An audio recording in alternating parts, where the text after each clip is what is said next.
Well, hello my friends. Now Furtado, the Rebel Turner. And I'm back due to popular demand, I guess. Let me thank you. I want to thank every one of you who have sent me messages through email, Facebook, and even on some of the comments below. Wondering about my health status, making sure that I'm okay, or wondering if I've already taken off and sailed away. And that is not the case. Unfortunately, not that I want to be away, but I need that next phase in life. Well, also, on this session, on today's session, this piece that's behind me, I've had several people either making comments or making suggestions. It's like, Al, what are you going to do with that? I mean, because this thing weighs a ton. My feeling is that it's that fire starter wood. It's a pine of some sort. And this thing has been buried underground for years. Don't know how many years, because I was doing an excavation on one of my jobs, and that came up with the dirt and all that stuff that they were pulling up, and it ended up in a dumpster. Well, I saw it in the dumpster. It's like, what the heck is that?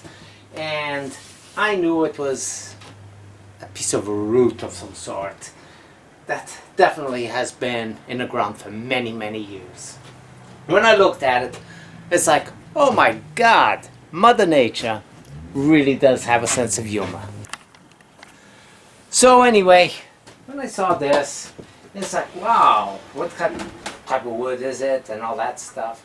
And I looked at it, it's like, oh my goodness, Mother Nature has created something, but she didn't know what to do or how to finish it, or left it up to our imagination to interpret where it was. So depending how it's laying down, it could be a bird, the wing over here, long tail, at different ways that you look at it. It could be something slightly different.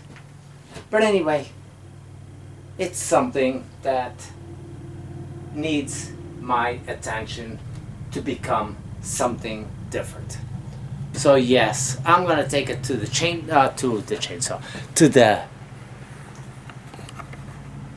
bandsaw, and I'm gonna do, I hate the terminology, but a little manipulation to it. I'm not going to say decapitate, even though that's what I feel like saying, but I'm going to cut it up, and we're gonna get a couple of turnings out of this. So how do I see this, or how do I go about deciding on what is this going to be?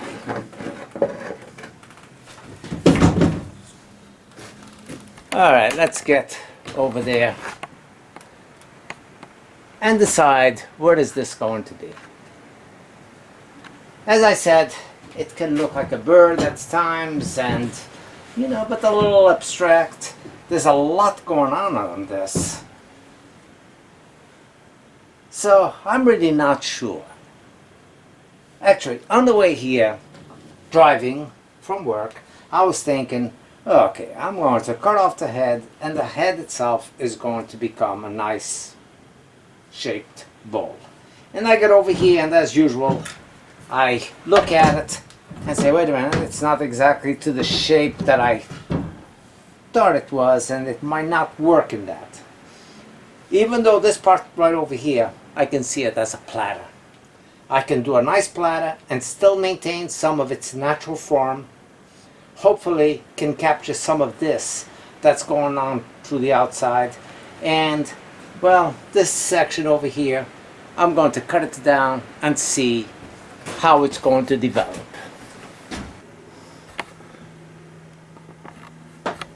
So let me see how I'm going to tackle this. First of all, I'm going to take this bottom part of it, no matter what. I don't need it for anything. Okay,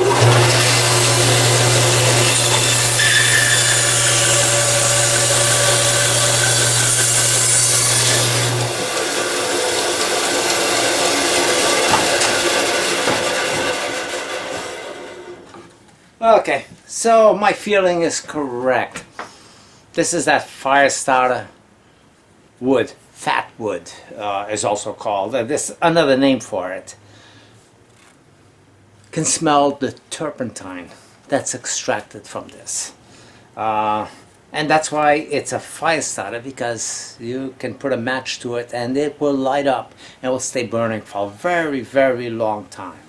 It's not explosively flammable, but it is flammable to the touch with a lighter. So, and like I said, and because it's so dense, it really is dense, it burns for a very, very long time. That piece will create something later on. I don't know what. As a matter of fact, I don't know what any of this is going to make other than me cutting it up and see where it goes from there. Alright, I'm going to cut it up right around here.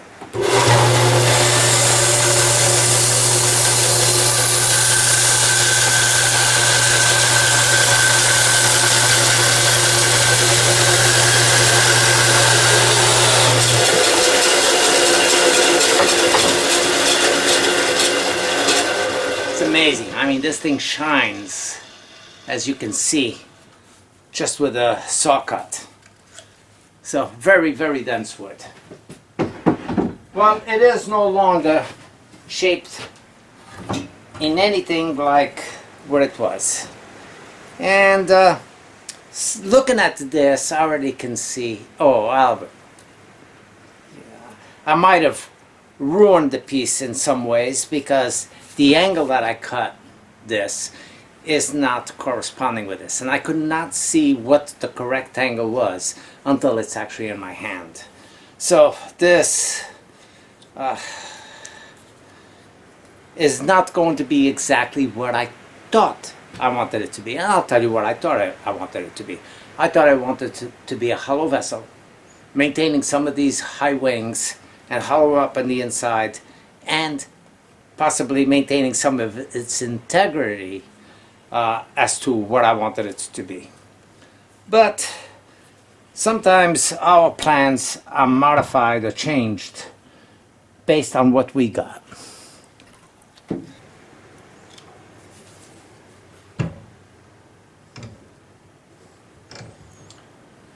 You know, I am going to try doing something like originally thought of. I'm going to bring my live center right about here, and I'm going to just kind of wedge this up.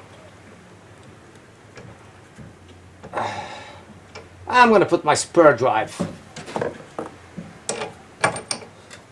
so it gives me a little bit of a bite right over there, and then see where the rest goes. Oops, that was my face shield.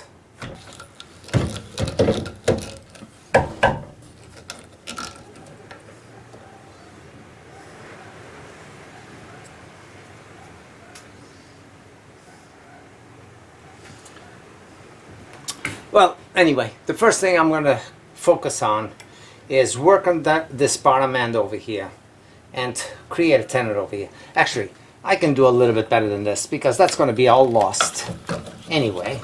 So for a little safety, I will flatten up the bottom of this, which I will not lose anything by it.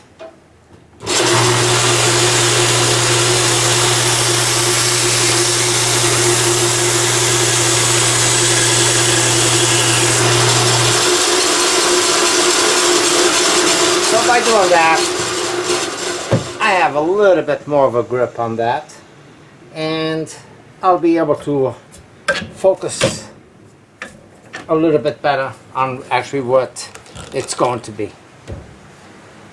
So this would be too shallow on this side, I would lose it all. So work it until you get what you think is the best possible center.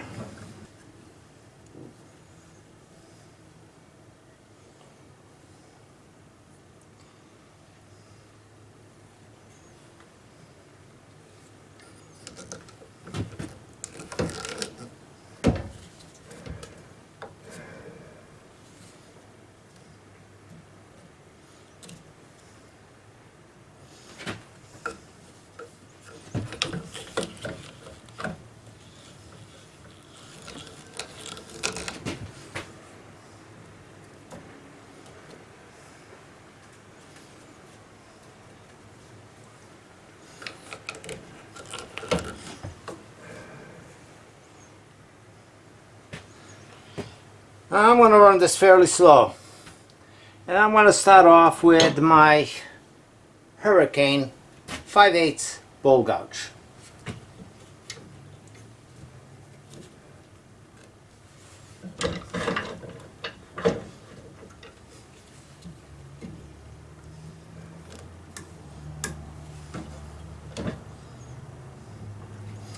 And I'm going to focus, like I said originally, at the bottom so I can make a tenon for this as quickly as I can. Not as fast as I can, as quickly as I can.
Speed is at 550 RPM.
Sped it up a little bit. I'm at 650 RPM.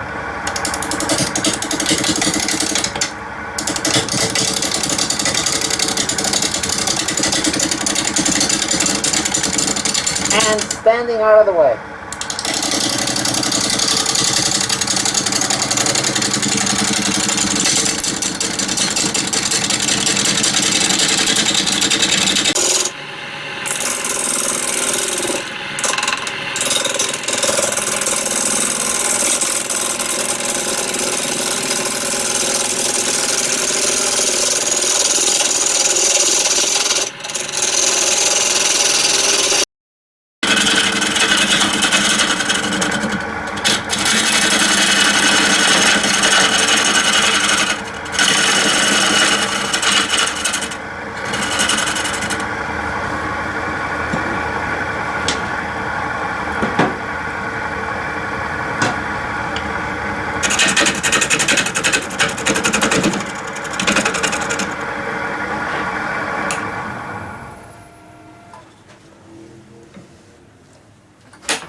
This is good enough for me to be able to get it on there, but I'm going to take off this excess that's over here. I don't want to go with my parting tool or my skew in this case all the way in there so I don't hit the spur drive.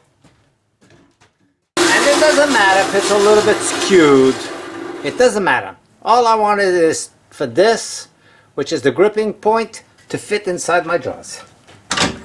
So let's see.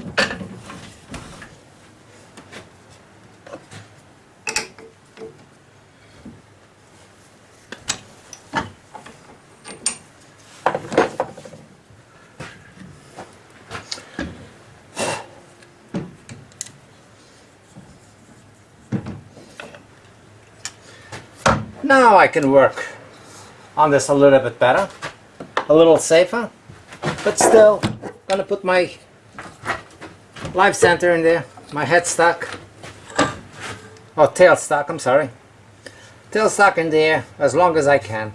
And I'm gonna see exactly how far up I'm gonna come with this. I'm gonna try to leave some of this intact, so once I hollow up the inside, I might not even touch this and it will be like a flaming type of hollow vessel. Let's see how that works.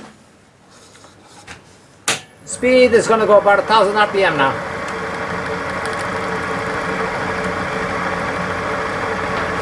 Well, that's still 800 RPM.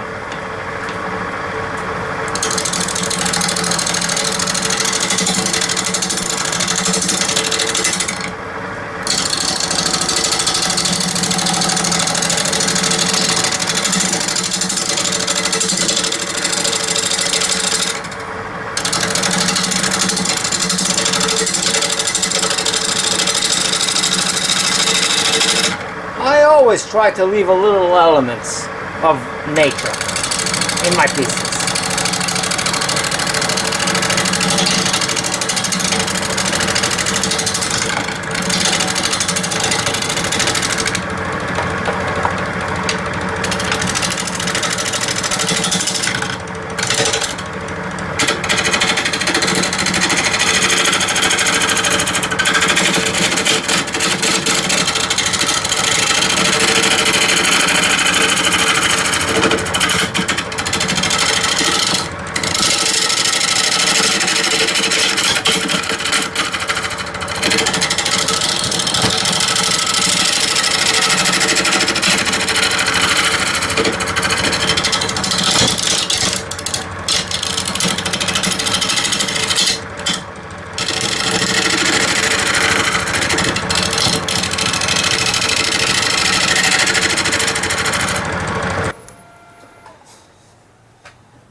I'm going to go up a little bit more and I will still maintain these sides. I will go up into the shape that's producing over here and maintain the shallower sides as the effect that I'm looking for.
Even though all this has these in and outs, I am still looking at shape. I don't want to do anything that's going to give me a wave. So when I'm looking at the overall of this, I am seeing the overall shape. So again,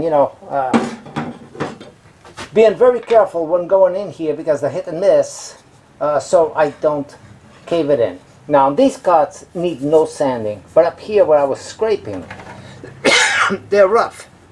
So I'm going to go in there again with a push cut or even a shear cut, but clean it up. I want it as clean as this because I cannot sand this wood. It's very sappy if I try to do that.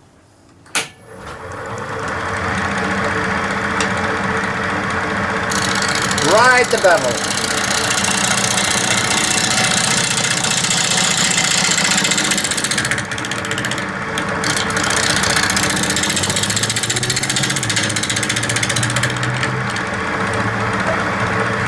I can see the shape of a tulip.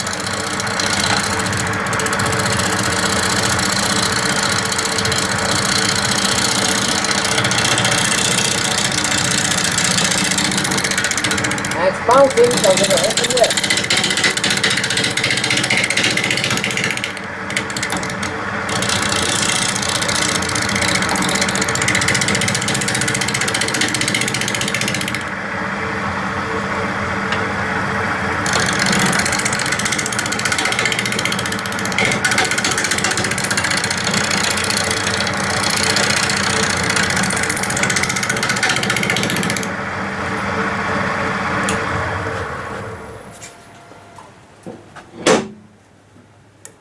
So if I go inside and start hollowing this out, I know what's going to happen. This would come all the way down, all this would be gone. So I don't want to do that. That's not my intent. So I will leave it a little bit on the thick side, but I will start coming up a little bit on this outside jagged edge, have these two very high peaks over here, and then have this play a little bit. Some of it will be gone. Some of it will be maintaining the design that I see here, the natural shapes that were on this piece. So I want to see this swirl. I want to see this pattern here, and I want to see some of this jag. It will probably come up to right around this indent that's right over here. At least that's what I'm seeing at this point.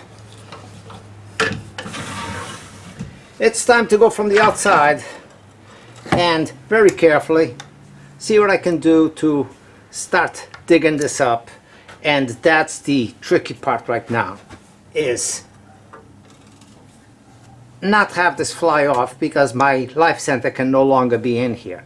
So I'll go very carefully and try to cut some of these high spots, but it all has to be done on a backward angle so I don't lose this shoulder that's here. Now I just said I can't sand this.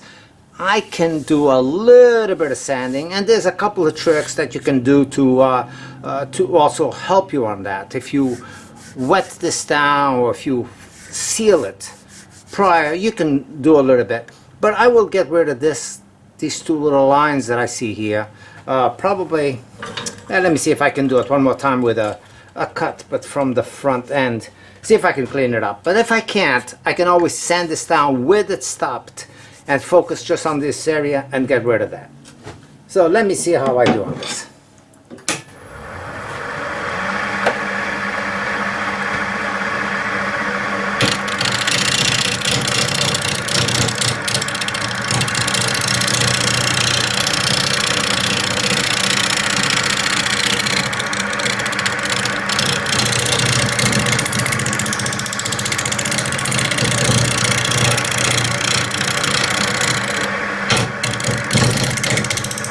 No fast movement. I'm barely touching this wood, but also trying not to let the tool bounce. Barely gripping, barely holding on to the tool itself. Very light in my hand so I can feel what it's doing. It's bouncing to the wood. So that looks actually pretty good. Got still a little bit right here and here. and this line. So this transition, I will just pass it up one more time. If I get it anywhere close to this, I'll be golden.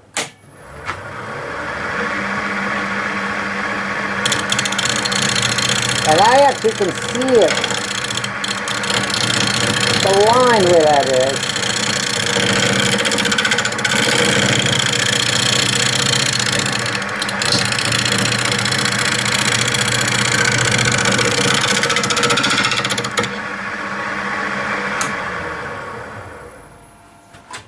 But sometimes it's hard to distinguish if that line is actually something you're seeing, or if you're seeing as the shadow from the darker areas that you haven't touched. But that looks pretty good. It looks like a flame coming out of this piece, and that's what I wanted to do. So this is tough. Right now I'm faced with the toughest situation because I gotta come in from out here, and that's not the best way to work. But as soon as I get something started, I'll be able to control the tool a little bit better and see where I stand. I technically could go in there and bore this out a little bit, and that might help me as well, where I can come from inside out. But I can do that right with my gouge instead of drilling it. So let's see how that goes. I can see the center, so no problem. But it's a long reach.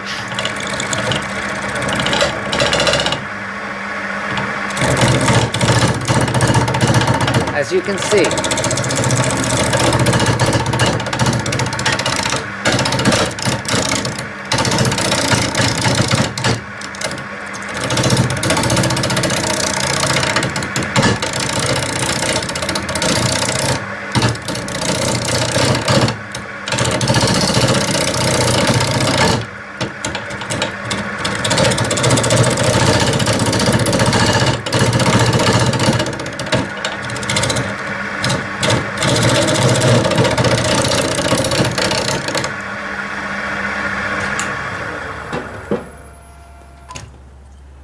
I've barely done nothing, yet I'm getting a little bit beat up with this.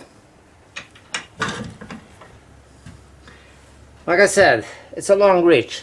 I'm actually going to go in there as I was initially thinking, and I'm going to try to bore that out a little bit.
Seeing that I'm working so far out with my arm to kind of get in here from the backside, I am going to be doing a little bit of turning in reverse and see what I can do that way.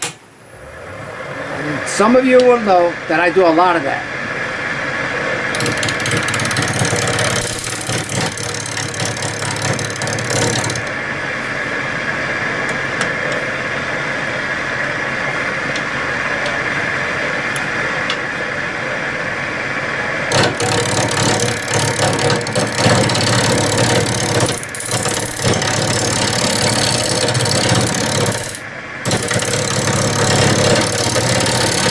Whenever I'm turning in reverse, I'm going pretty light with my tool.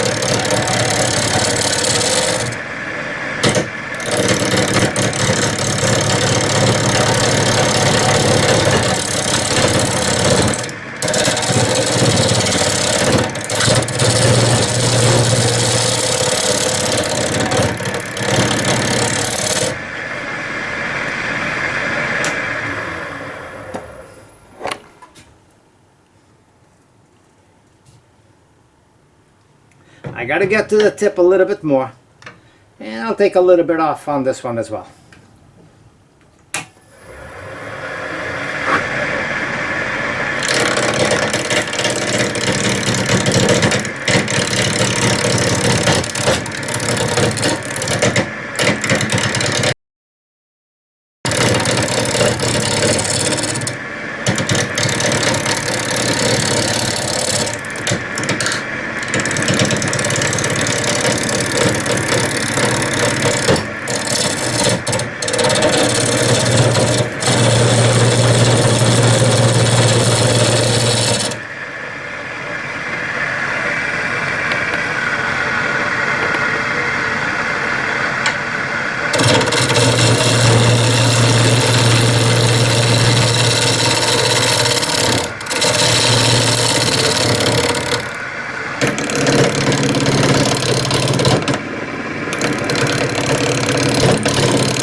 I don't have any special tool rests or anything of that sort, so figure out which way you can put your tool rest to go in as much as you can. Now this is not like a bowl where you have all even edges and you can just go in there.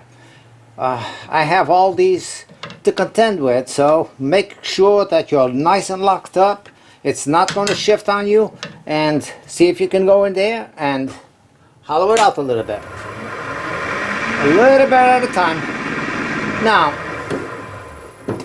I do have a cheap tool, and I don't use it nearly as much as I should, but I do have my long arm tool that I made up, and this does give me quite a reach in there, and I'll see if I can work it out a little bit.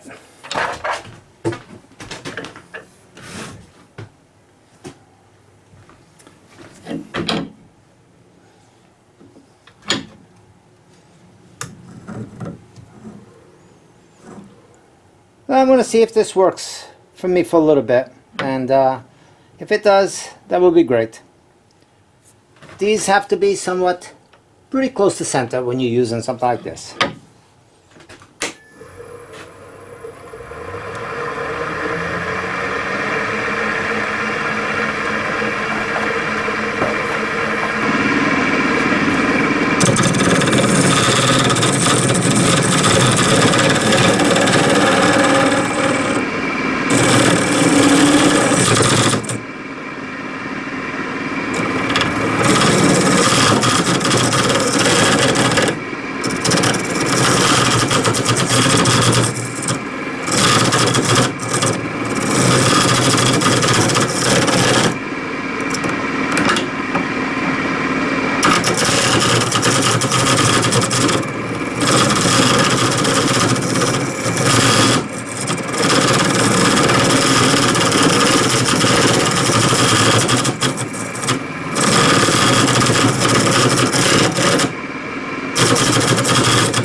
Well, this still gives me a lot of limitations. I'm getting a lot of bounce, and I still have a far reach, more than what the tool is designed for in this case, where I need to ride it on a tool rest. So I'm really not doing what I wanted it to do. But from out here, it might give me a little bit of flexibility still to go up inside that center.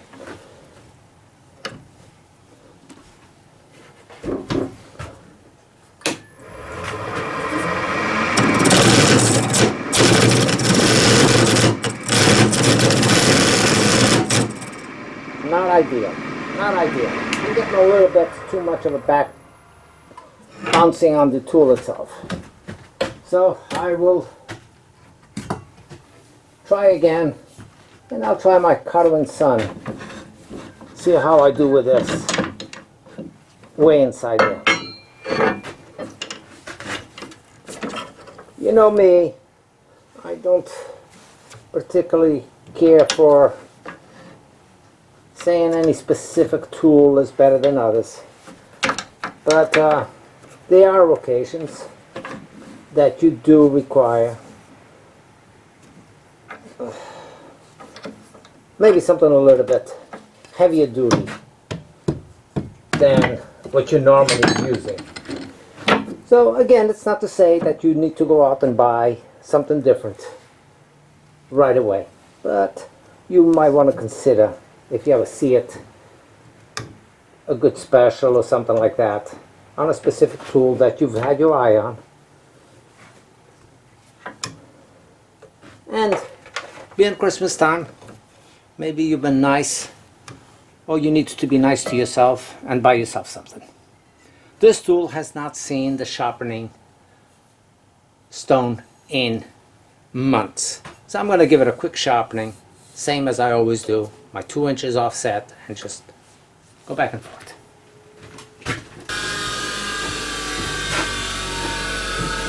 So let me see what I can get in here.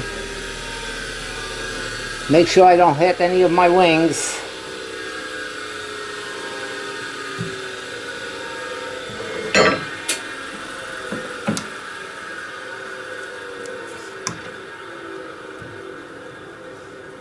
That's as close as I can get with this tool rest.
careful going in and out with your tool. It's very easy for you to get slightly distracted and hit the edges. I'm going to go in there one more time with my drill and get it a little bit closer in, a little further into the bottom.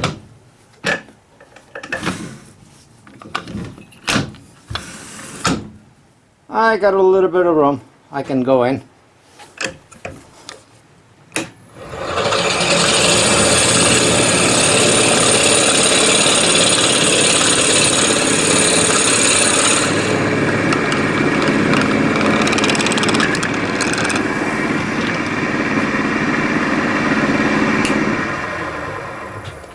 Well, also with this, Merry Christmas, guys and ladies, and may you have a wonderful Christmas, and may Santa be looking over your area and bring you all that you want or that you need.